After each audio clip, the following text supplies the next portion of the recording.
Ok, hace unos días estuve en un evento espiritual que duró aproximadamente 5 días. Me gustó demasiado y me marcó demasiado también. Pero antes de este evento estaba craneando mucho la idea de la existencia de Dios y cómo el acto de creer que Dios existe te puede hacer una persona pero muy feliz y con un propósito muy feliz. Resulta que a lo largo de toda la historia siempre hubieron hombres y mujeres y muchos que se oponían a la existencia de Dios, y ahí es donde radicaba el problema. Recuerdo que me comentaba que el hecho de que alguien se oponga a la existencia de Dios significa que Dios existe, porque nadie puede oponerse a algo que no existe. O sea, para que yo pueda oponerme a la idea de una persona, esta persona tiene que existir. De lo contrario, no podría oponerme a su idea. Entonces, había un hombre que vivió hace mucho tiempo, que se llamaba Blaise Pascal. Y hay dos frases de él que últimamente me han estado marcando demasiado. Y tienen que ver con el corazón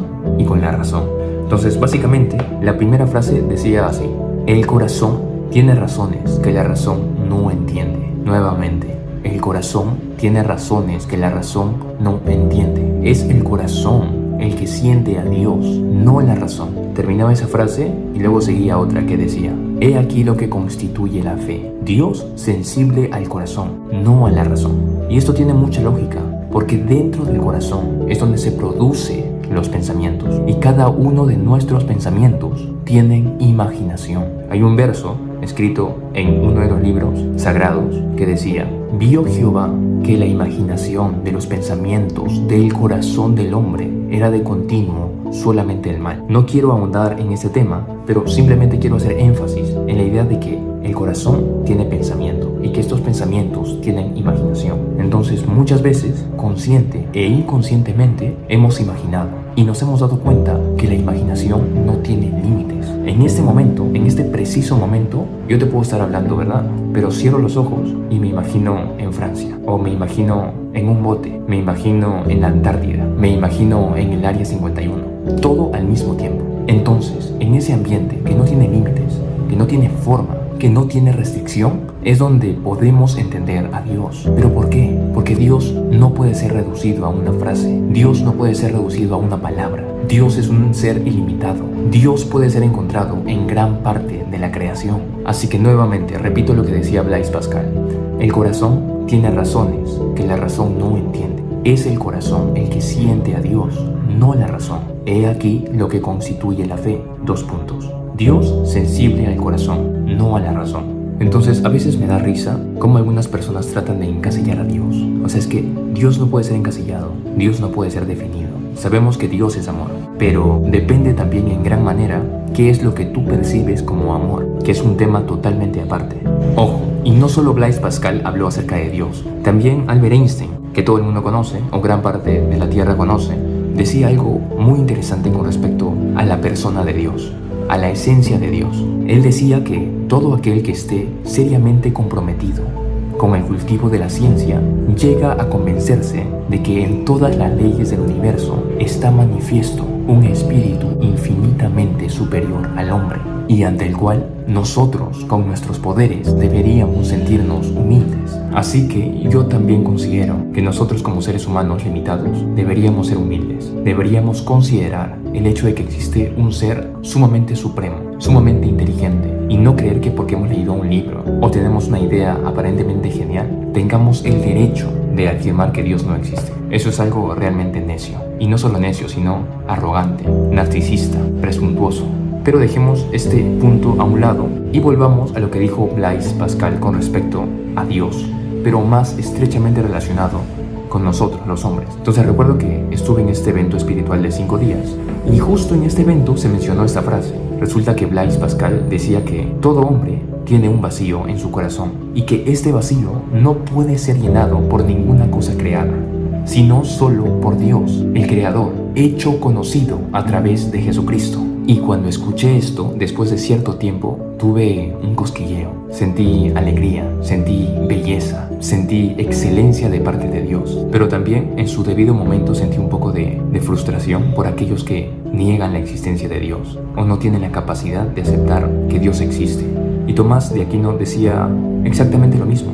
Tomás de Aquino decía: el que ignora algo, naturalmente lo considera como falso. si le parece imposible. Nuevamente, el que ignora algo, naturalmente lo considera como falso si le parece imposible. O sea, el hecho de que algo a ti te parezca imposible no significa que no exista.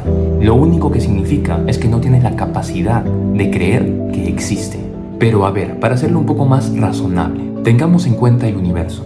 Recuerdo que hace mucho tiempo, en un grupo de personas espirituales, estuvimos leyendo cómo es que una pintura tiende a reflejar las cualidades de un pintor. Nuevamente, una pintura tiende a reflejar las cualidades de un pintor.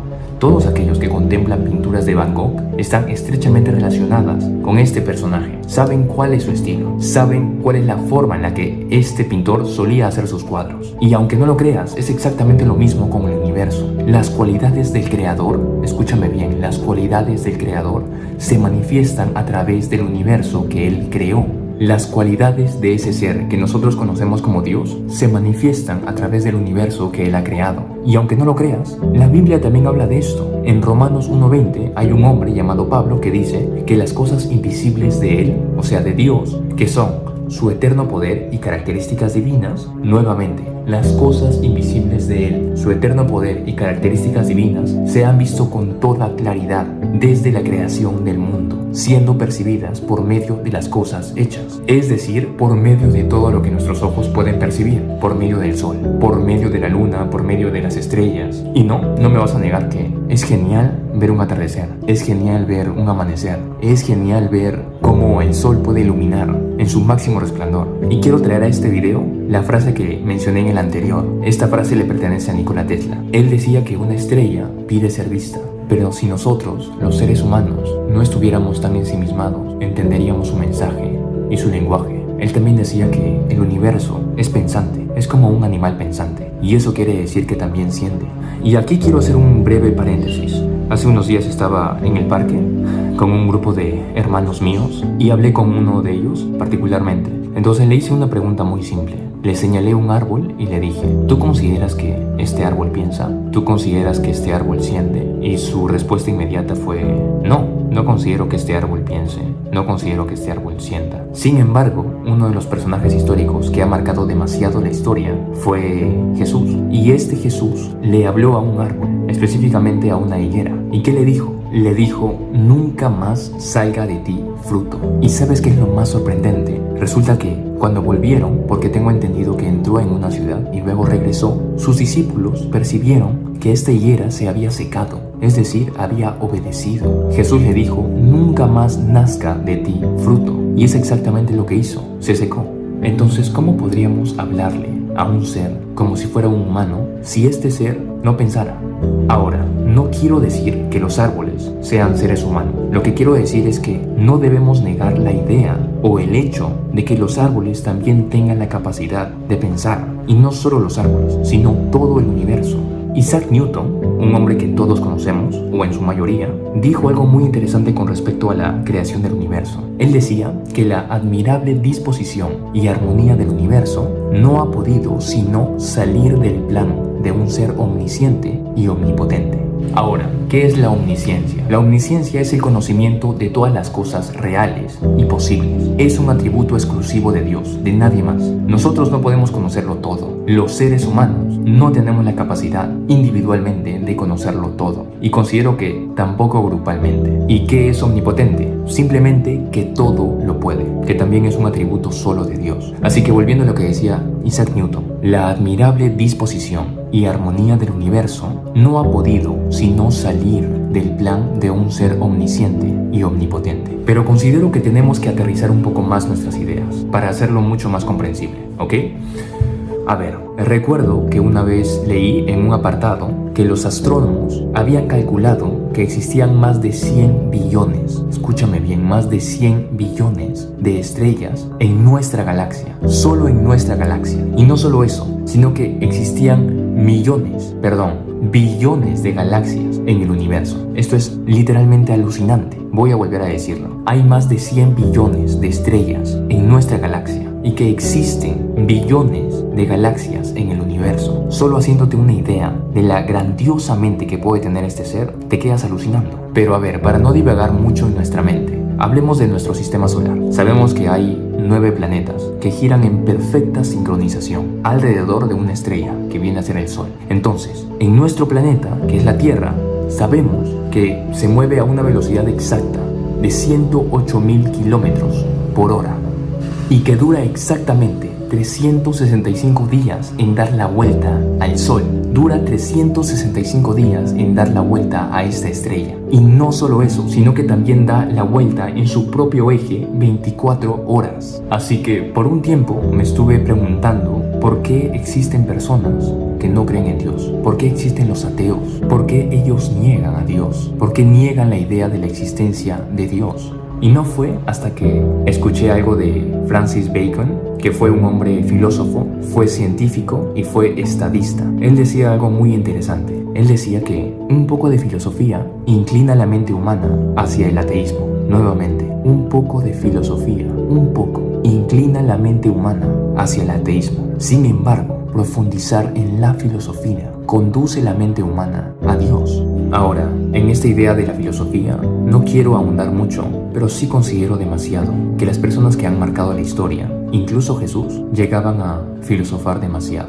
Pero en fin, en este video no voy a ahondar mucho en ese punto. Pero sí recuerdo claramente que Albert Einstein decía que en cada puerta que la ciencia abría, encontraba a Dios. Nuevamente, en cada puerta que la ciencia abre, se encuentra a Dios. Así que, en fin, ya hablamos del universo y hablamos del perfecto orden que este puede tener, o mejor dicho, que este tiene, no puede tener, sino tiene. Entonces hay dos ateos que llegaron a la conclusión de que Dios existía. Uno de ellos, que es Andrew Flew, era escritor, académico y filósofo. ¿Y qué es lo que este hombre decía? Él dijo: después de una cuidadosa consideración de la evidencia, he llegado a la conclusión de que Dios existe. ¿Qué quería decir Andrew Flew? Que hay evidencia palpable, palmaria, que indiscutiblemente te lleva a entender de que Dios existe. Y no solo él fue el único ateo que llegó a la conclusión de que Dios existe, también hubo otro, y este otro era médico, era genetista, es decir, tenía conocimientos en genética, y obviamente también era investigador. Este hombre era Francis Collins, y él decía básicamente que había llegado a la conclusión de que la ciencia y la fe pueden coexistir y que Dios es el creador del universo. Dios, como es un ser sumamente maravilloso, no se ha limitado en crear el universo y manifestarse a través de él. Considero que también nosotros, los seres humanos, tenemos su esencia, pero como criaturas. La cuestión es que el cuerpo humano es tan perfecto, es tan único, que ni la medicina moderna, a pesar de que ha intentado, a pesar de que hizo varios intentos, no ha podido siquiera acercarse a la similitud de un órgano o de un sistema del cuerpo humano. Cada uno de nuestros órganos son sumamente particulares. Recuerdo que una vez estaba sentado en la sala y estaba leyendo un libro, y este libro era como una especie de revista, y resulta que en un determinado tiempo y también en un determinado lugar habían intentado hacer un ojo humano, y este ojo humano era del tamaño de un Volkswagen. O sea, para que nos hagamos una idea, este ojo era demasiado inmenso y tenía miles y miles de cables entrelazados, simplemente para tratar de acercarse a la capacidad que tiene nuestro ojo. Obviamente no lo hicieron igual, es que cada partícula, cada átomo en nuestro ser es único y viene de la palabra de un ser que no podemos comprender con la razón, sino solo con el corazón y obviamente por el espíritu. Todo lo que ya mencionamos respecto al universo, respecto a nuestro cuerpo, respecto a nuestros planetas, al planeta Tierra, y habiendo citado a varios hombres que corroboraban la existencia de Dios, ojo, hombres destacados en sus ramas que corroboraban la existencia de Dios. Habiendo mencionado todo esto, creo que recién podemos hacernos la pregunta de ¿por qué Dios? O mejor dicho, ¿por qué la existencia de Dios, el acto de creer en Dios, puede hacernos personas felices? Y nuevamente, vamos a hacer un paréntesis un poco breve y vamos a examinarnos, vamos a preguntarnos qué es lo que cada uno de nosotros entendemos por felicidad. Un hombre decía hace mucho tiempo que una vida no examinada no merece la pena ser vivida. Nuevamente, una vida que no es examinada por uno mismo no merece la pena ser vivida, porque aquellos que no se examinan lo que creen tienden a hacer lo que todo el mundo hace, tienden a actuar como todo el mundo actúa. Aquellos que marcan la historia son aquellos que se atreven a decir que algo está errado cuando lo está, sabiendo que toda la multitud puede venirse en su contra. Tenemos que examinarnos, tenemos que saber por qué hacemos lo que hacemos y por qué creemos lo que creemos. Así que volvemos a la pregunta inicial. ¿Qué es la felicidad para ti? Date unos minutos, voy a poner en blanco, o mejor dicho, en negro la pantalla y quiero que te examines.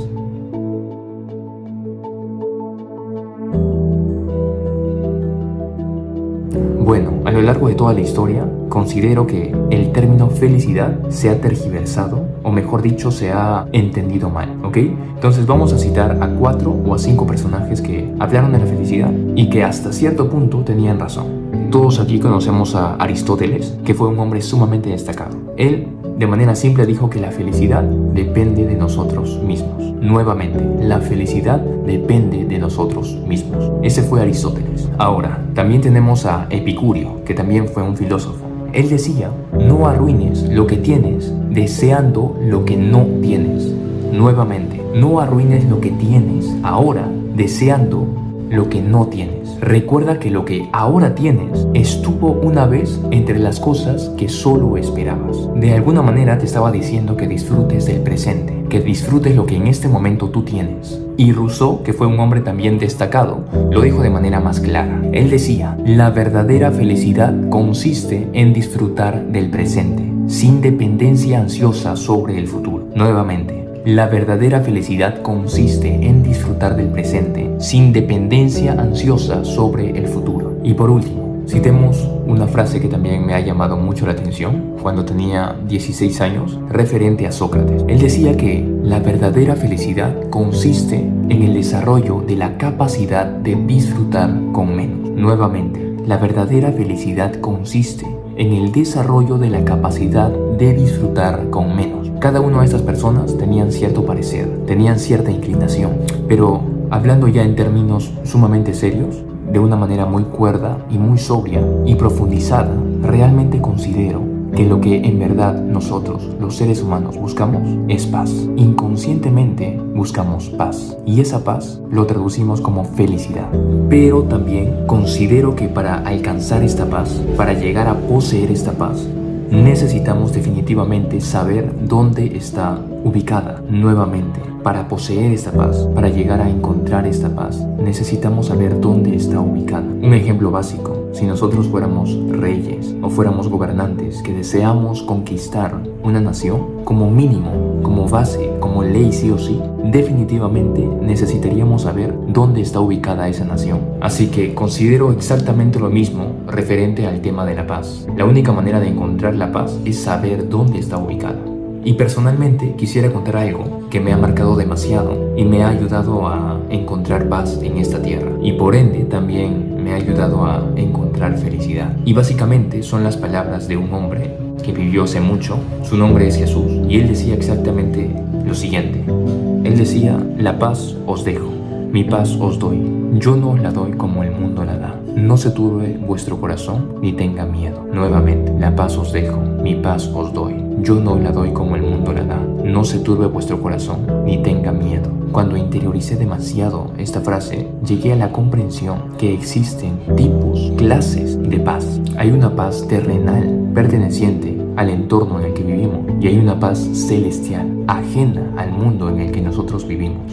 Y no lo podemos negar. Este mundo trae cierta paz, trae cierta alegría, trae cierto goce. Pero recordemos que todo lo que pertenece a este mundo tiene un límite, tiene un inicio y tiene un fin. Por ende es limitado. Sin embargo, la paz que proviene del cielo no tiene límites, es totalmente ilimitada y es aquella a la que nosotros deberíamos aspirar. Recuerdo muy bien un verso que decía, lo que es nacido de la carne, carne es, y lo que es nacido del espíritu, espíritu es. La única y verdadera paz es aquella que Jesús da a los que creen en Él. Y es que es algo que no puedo explicarte con palabras, porque como mencionamos al inicio del video, Dios no puede ser limitado, Dios no puede ser encasillado en una palabra o en una frase. No, Dios es un ser omnisciente, omnipotente, es todopoderoso. Y para conocerlo y realmente entender quién es, tenemos que interiorizar esa paz en nosotros. Tenemos que aceptar que esa paz venga. Y esta paz la da Jesús. No hay otro personaje en la historia que hable de esta paz. Jesús claramente dijo, la paz os dejo, mi paz os doy. Yo no la doy como el mundo la da. Realmente esto debe hacernos reflexionar demasiado.